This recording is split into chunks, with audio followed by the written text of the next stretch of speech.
بسم اللہ الرحمن الرحیم۔ السلام علیکم۔ ایک بہت بڑی خبر آئی ہے ابھی کہ عمران خان کو نااہل کر دیا گیا۔ یہ خبر کافی دنوں سے چل رہی تھی کہ عمران خان کو ہر حال میں نااہل کیا جائے گا۔ بہت سے لوگ خوش ہیں اور بہت سے لوگ اس کے اوپر غم و غصے کا اور دکھ کا اظہار کر رہے ہیں، لیکن وہ دن یاد کریں جب میاں نواز شریف کو نااہل کیا گیا تو اس وقت بھی ہم بہت خوش تھے اور کئی لوگ بہت دکھی تھے، لیکن آپ یہ دیکھیں کہ یہ ایسے کیوں ہوتا ہے۔ اور اس وقت عمران خان بہت زیادہ خوش نظر آ رہے تھے اور انہوں نے جو گھڑا کھودا تھا کسی دوسرے کے لیے، آج وہ خود اس گھڑے کے اندر گر گئے ہیں۔ اس کی ایک بڑی وجہ یہ ہے کہ اس ملک کے اندر کوئی سسٹم نہیں ہے، یہاں پہ فیصلے لکھے ہوئے آتے ہیں اور وقت کے مطابق دیے جاتے ہیں۔ اس وقت بھی اگر آپ آج یہ کہہ رہے ہیں کہ یہ فیصلہ غلط ہے اور آپ یہ کہیں کہ میاں نواز شریف کا فیصلہ صحیح تھا، یہ فیصلہ صحیح ہے، تو یہ بہت بڑی منافقت ہوگی۔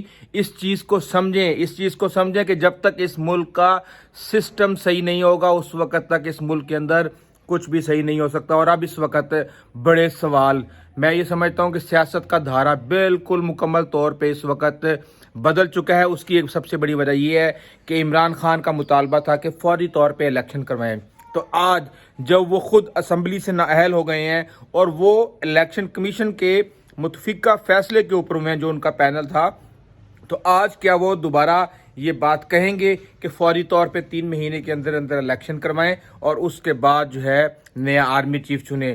کہانی بدل چکی ہے۔ نیا آرمی چیف تو جس نے چننا تھا اب اس وقت عمران خان کو لینے کے دینے پڑ گئے ہیں۔ آپ یہ دیکھیں گے کہ ان کی سیاست کا دھارا پورا مکمل طور پہ بدل جائے گا۔ آج اگر ان کو کہا جائے کہ جناب ہم ابھی اسمبلیاں توڑتے ہیں، ہم ابھی الیکشن کرواتے ہیں، تو وہ کہیں گے نہیں، ابھی الیکشن نہیں ہوں گے، اب الیکشن اس وقت ہوں گے جب میں الیکشن لڑنے کے قابل ہوں گا۔ اس وقت یہ صورتحال ہے۔ بہرحال بہت ہی دلچسپ جو ہے صورتحال پیدا ہو گئی ہے۔ عمران خان کی سیاست کا دھارا ایک طرح سے تبدیل ہو گیا ہے، بلکہ ملک کی سیاست کا دھارا تبدیل ہو چکا ہے۔ دیکھتے ہیں اس کا آنے والے دنوں میں کیا رزلٹ نکلے گا، لیکن جلدی الیکشن اور مقبولیت اور شہرت اور وہ سب کچھ، میں نے آپ کو کہا تھا کہ پاکستان کے اندر بہت لوگ مقبول ہوئے اور بہت ہی لوگ اس مقبولیت کے سیلاب میں بہہ گئے۔ یہ پاکستان ہے، یہاں پہ آپ جب تک سسٹم نہیں بنائیں گے، وہ سسٹم جو امیر اور غریب کے لیے ایک جیسا ہو، جہاں پہ نظریہ ضرورت نہ چلتا ہو، جہاں پہ اصول اور قانون کی بالادستی ہو، اس وقت تک میں یہ سمجھتا ہوں اس ملک کا کچھ نہیں ہوگا۔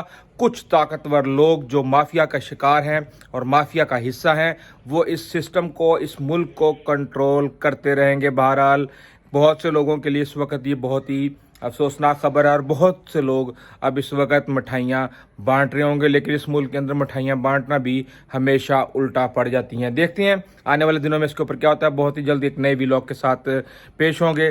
آئندہ تک اجازت دیجیے۔ اللہ حافظ۔